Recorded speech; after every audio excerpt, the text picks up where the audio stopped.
उन्होंने बनाया in shorts, एक ऐसा ऐप जो खबर को लंबी लंबी कहानियों के बजाय सिर्फ 60 शब्दों में पेश करती है। साल 2012 अजहर ने अपनी जिंदगी का सबसे बड़ा और सबसे रिस्की फैसला लिया, आईआईटी छोड़ने का। इसके अलावा उन्होंने मिनी ऐप की स्थापना की और इन शॉर्ट्स के बोर्ड में भी सक्रिय भूमिका निभा रहे हैं। अजहर की जर्नी और आगे बढ़ी और वो पहुंचे शार्क टैंक इंडिया सीजन 3 में बतौर शार्क।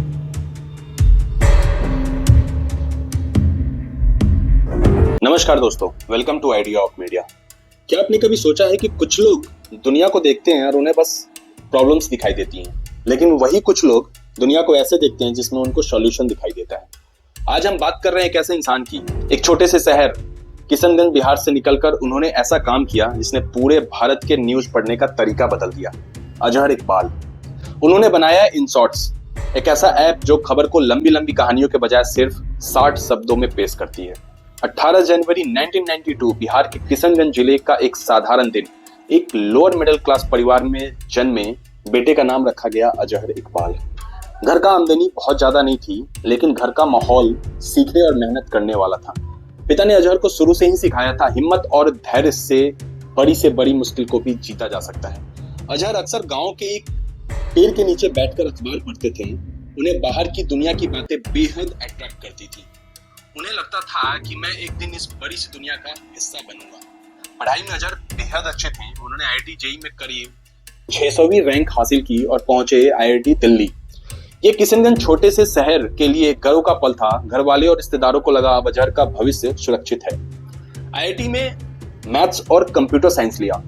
शुरू में सब ठीक चला, लेकिन धीरे धीरे महसूस हुआ कि हर तरफ टॉपर और हर तरफ जीनियस भरे पड़े हुए हैं। अजहर को लगा कि वह बस एक एवरेज स्टूडेंट है, लेकिन उन्होंने हार मानने के बजाय खुद से पूछा कि अगर मैं यहाँ से सबसे अच्छा नहीं हूँ तो कहीं और मैं अपना बेस्ट दे सकता हूँ। साल 2012 अजहर ने अपनी जिंदगी का सबसे बड़ा और सबसे रिस्की फैसला लिया, आईआईटी छोड़ने का।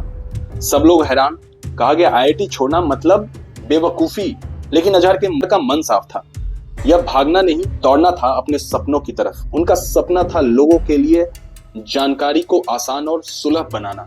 आईआईटी के हॉस्टल रूम से चाय की चुस्कियों के बीच अजहर ने अपने दोस्तों को और अपने दोस्तों से हमेशा उनके बिजनेस आइडियाज और खुद के बिजनेस आइडियाज के बारे में बताएं।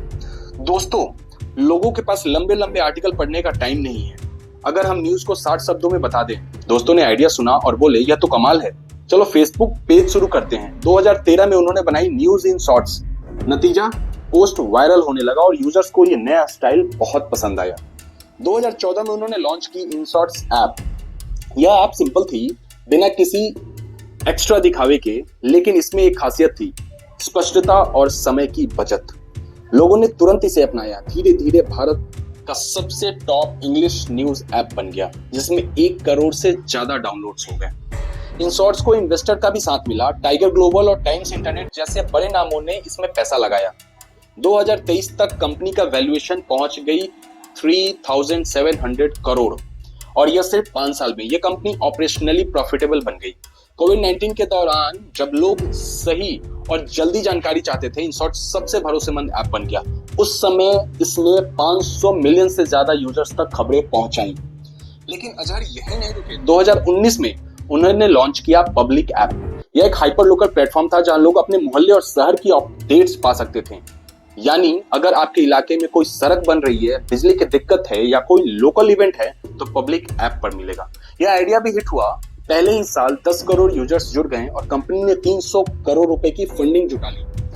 2024 में अजहर की जर्नी और आगे बढ़ी और वो पहुंचे शार्क टैंक इंडिया सीजन 3 में बतौर शार्क। वहां उन्होंने युवा एंटरप्रेन्योर से कहा, बैकग्राउंड मायने नहीं रखती, आपकी भूख, आपका हंगर, आपका अनुशासन और आपका फोकस ये मैटर करता है। उन्होंने कई स्टार्टअप्स में निवेश भी किए, जैसे टर्म्स, मिंटर, चेफिंग और एरोलिफ्ट। उसी साल अप्रैल में अजहर ने सीईओ की कुर्सी अपने साथी दीपित को सौंप दी और खुद बने चेयरमैन, क्योंकि उनके लिए असली लीडर वही है जो सिस्टम बनाता है, न कि सिर्फ कुर्सी पकड़े रहता है। जनवरी 2025 में अजहर अमेरिका के सैन फ्रांसिस्को बे एरिया में पहुंचे। उन्होंने अपने साथी मनीष सिंबिस्ट के साथ शुरू की फेंडियो एआई। यह एक नो कोड प्लेटफॉर्म है जहां कोई भी इंसान बिना कोडिंग जाने अपना ऐप या वेबसाइट बना सकता है। फेनाडो एआई का मकसद है 10,000 स्टार्टअप्स को सपोर्ट करना और उनका समय व पैसा बचाना, यानी टेक्नोलॉजी को सच में डेमोक्रेटाइज करना। अजहर सिर्फ एक एंटरप्रेन्योर ही नहीं बल्कि एंजल इन्वेस्टर भी हैं। उन्होंने अब तक 9 कंपनियों में पैसा लगाया है, जिसमें रिटेल और एंटरप्राइज सॉल्यूशन शामिल है। मार्च 2025 में उन्होंने एनर्गाइज कंपनी में निवेश किया। इसके अलावा उन्होंने मिनी ऐप की स्थापना की और इनसॉर्ट्स के बोर्ड में भी सक्रिय भूमिका निभा रहे हैं। 2025 में अजहर की नेटवर्थ करीब 500 करोड़ रुपए हो गई, लेकिन उनकी असली संपत्ति उनका प्रभाव, उनका इम्पैक्ट माना जाता है। उन्हें कई अवार्ड्स मिले, जैसे Forbes 30 under 30, business world young entrepreneur awards, Fortune 40 under 40। फिर भी वो इंसान जमीन से जुड़ा हुआ है। आज तक अविवाहित, खाली समय में सफर करना और अपनी पोर्श 718 बॉक्सेस से चलना पसंद करते हैं। तो अजहर इकबाल की कहानी हमें क्या सिखाती है? सपने छोटे शहरों से भी बड़े हो सकते हैं। हिम्मत से नया रास्ता बनता है। सादगी और फोकस ही सफलता की असली कुंजी है। लीडर वही है जो विरासत छोड़ जाए, और टेक्नोलॉजी सबके लिए होनी चाहिए। एक किशनगंज के एक छोटे से लड़के ने दुनिया को दिखाया कि अगर जुनून और लगन हो तो सीमाएं मायने नहीं रखती।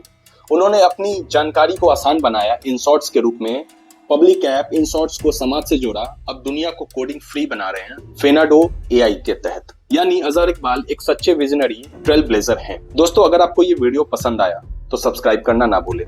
तब तक के लिए मैं हूं अभिषेक। धन्यवाद। जय हिंद।